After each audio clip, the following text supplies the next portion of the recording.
Bonjour, alors on va commencer le thème interaction fondamentale avec un premier chapitre donc du nom d'interaction fondamentale. C'est un chapitre qui sera divisé en deux parties. Dans cette première partie, on verra quelles sont les particules élémentaires qui constituent l'atome. On fera un petit rappel et puis un petit peu d'histoire des sciences. Et ensuite, on verra si on peut comparer le modèle atomique à un modèle astronomique. Un petit peu d'histoire des sciences pour votre culture générale. Par rapport au modèle de l'atome, il faut savoir que dans l'Antiquité, beaucoup de scientifiques et de philosophes ont travaillé sur le modèle de l'atome. Il a fallu attendre quand même le début du XXe siècle pour que le scientifique Thomson, que vous voyez à l'image, travaille sur l'atome et arrive à montrer expérimentalement l'existence des électrons. Ça a été une révolution à l'époque et il s'est servi de cette découverte pour proposer un modèle atomique que vous pouvez voir ici. On a appelé ça le pudding de Thomson. Alors pourquoi? Parce qu'en fait, pour lui, comment ça se passait? Il y avait ces petits raisins secs que vous voyez ici, modélisaient les électrons. Et il imaginait les atomes comme une sphère pleine en fait de matière. Et les petits raisins secs, autrement dit les électrons, baignaient dans une substance positive pour assurer l'électroneutralité de l'atome, ce qui stabilisait l'atome. Voilà le tout premier modèle, en tout cas le modèle qui permettait d'expliquer un certain nombre de choses à l'époque. 2 ans plus tard, un nouveau scientifique, Ernest Rutherford, s'est intéressé également au modèle atomique. Alors avant ça, lui travaillait sur la radioactivité. C'est lui qui a mis en évidence les rayonnements alpha et bêta lors de la désintégration radioactive.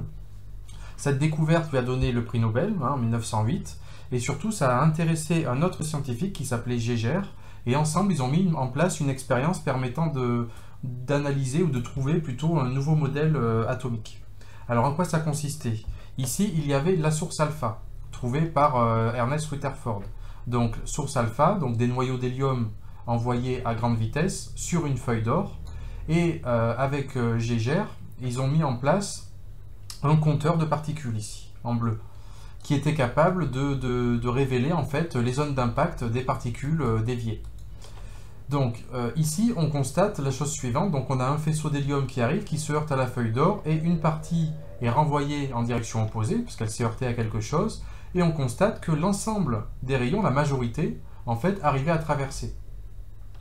Donc ça posait un problème, parce qu'à l'époque, le modèle de Thomson, qui était donc une sphère pleine, prévoyait en fait que finalement l'ensemble des faisceaux devait être envoyé dans les directions opposées puisqu'ils se heurtaient à un atome dur, une sphère pleine de matière. Or, le nouveau modèle qu'a proposé Rutherford permettait d'expliquer les résultats de son expérience, à savoir que certains faisceaux étaient effectivement déviés comme cela parce que en fait les noyaux d'hélium sont des noyaux positifs. Le noyau positif de l'atome d'or chargé positivement devait repousser en fait les noyaux d'hélium qui étaient également positifs. Certains faisceaux qui arrivaient sur le noyau devaient être envoyés sur des directions opposées puisqu'ils se heurtaient à un obstacle, mais en attendant, l'ensemble, la majorité, on va dire, des faisceaux arrivaient à traverser. Donc ce nouveau modèle qui permettait d'expliquer plus de choses a supplanté l'ancien modèle de Thomson. Alors voilà en ce qui concernait les grandes découvertes du début du XXe siècle concernant le modèle atomique. Ce que je voulais vous faire comprendre aussi, c'est que les modèles qui sont proposés en sciences physiques évoluent avec les années et les nouvelles découvertes qui sont faites.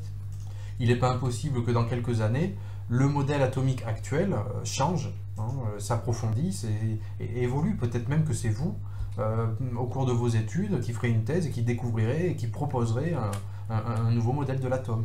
Je vous le souhaite. Alors, donc, maintenant que ça c'est clair, on va voir rapidement les détails en fait des constituants de cet atome. Donc, on a dit que l'atome était donc constitué de vide. Il y avait un noyau autour duquel gravitaient des électrons. On va articuler l'exposé autour d'un exemple. On va parler un peu plus tard de l'atome de lithium. Et on se posera la question, quelle est la charge d'un atome? On le démontrera. Alors, donc parlons brièvement du nuage électronique. Donc, la masse de l'électron et la charge de l'électron sont données. Vous n'avez pas à les connaître par cœur, d'accord? C'est simplement pour que vous preniez en note, parce que ça pourrait servir en exercice. Alors, quelques précisions maintenant sur le noyau atomique. Donc, vous savez qu'il est constitué d'un assemblage de particules élémentaires. Il s'agit bien sûr des neutrons et des protons.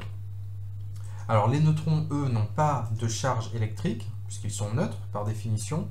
Ils ont quand même une masse, et les protons, eux, sont chargés positivement, et bon, ils ont également une masse. J'attire votre attention sur la notation. Je n'ai pas insisté tout à l'heure avec les électrons. Une charge électrique se note petit q, et en indice, on indique de quelle particule élémentaire on est en train de parler. QP, c'est donc la charge d'un proton. Et là, E, c'est la charge élémentaire, elle peut être positive ou négative. Dans le cas de l'électron, tout à l'heure, elle était négative. Et là, on la prend positivement, puisqu'on parle de particules positives. Donc c'est plus 1,60 10 puissance moins 19 coulombs. Oui, vous constatez que c'est exactement la même charge que pour l'électron, mais prise positivement cette fois. Petite remarque qu'on peut faire qui est intéressante, c'est d'essayer de faire le lien entre la structure atomique et la structure par exemple d'un système solaire. On voit en fait que finalement ça s'articule de la même manière. Regardez, ici le Soleil pourrait s'apparenter au noyau de l'atome, et les planètes qui gravitent autour du Soleil pourraient s'apparenter aux électrons. Et on verra dans un autre chapitre que ces planètes se situeraient sur du coup des niveaux énergétiques différents, exactement comme les électrons. On va s'intéresser maintenant à la charge électrique des particules élémentaires. Plus exactement, on va voir comment quantifier la charge électrique d'un nuage électronique, d'un noyau, d'un atome, etc. Alors déjà, il faut bien avoir conscience que toute charge électrique est multiple d'une charge élémentaire. Cette charge élémentaire, elle aura toujours la même valeur, et elle sera prise positive ou négative, selon la particule considérée.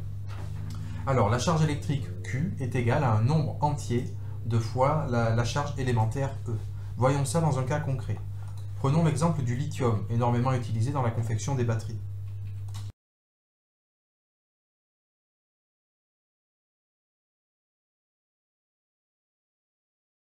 Cherchons déjà à calculer la charge du noyau de lithium. Donc au niveau de la notation, ça se notera Q indice noyau.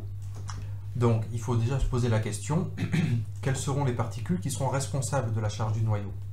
Tout à l'heure, on a dit que dans le noyau, il y avait des neutrons et des protons. Or, seuls les protons sont chargés. On a donc besoin de connaître le nombre de protons qu'il y aura. Et regardez, en fait, on a la charge élémentaire E, qui est prise positivement, puisqu'on parle de particules positives. Et ensuite, voilà le multiple entier dont on parlait tout à l'heure, c'est tout simplement le nombre de protons. J'aurai le nombre de protons fois la charge élémentaire. Donc pour ça, vous avez besoin d'informations, c'est le nombre de protons. Donc je vais regarder le symbole du lithium. Vous voyez ici le numéro atomique du lithium, hein, c'est 3, ça nous donne directement le nombre de protons de l'atome. Donc je peux un peu modifier mon expression littérale. Ça va être plus E fois Z, hein, Z étant le numéro atomique. Et donc ensuite application numérique et je trouve cette valeur. Positive. Positive. Cherchons maintenant à calculer la charge du nuage électronique. Donc au niveau des notations, c'est Q indice nuage. Le nuage électronique, toujours je me pose la question de quoi il est constitué, pourquoi est-ce qu'il est chargé? Parce qu'il est constitué d'électrons qui sont pris comme étant des particules négatives. Donc l'expression littérale devient moins E fois le nombre d'électrons. Et pour connaître le nombre d'électrons, je me pose la question combien il y en a. Pour ça, je réfléchis. Je sais que j'ai vu au collège et l'année dernière qu'un atome était électriquement neutre.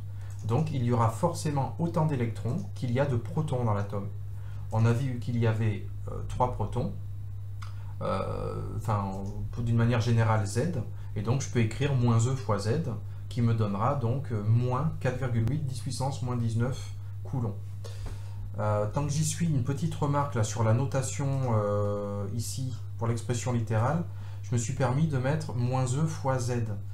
Le Z ici est un petit peu dangereux parce que vous risquez de faire le lien direct entre le nombre d'électrons et Z. Or, ce n'est pas toujours le cas. Ici, on parle d'un atome qui est forcément neutre.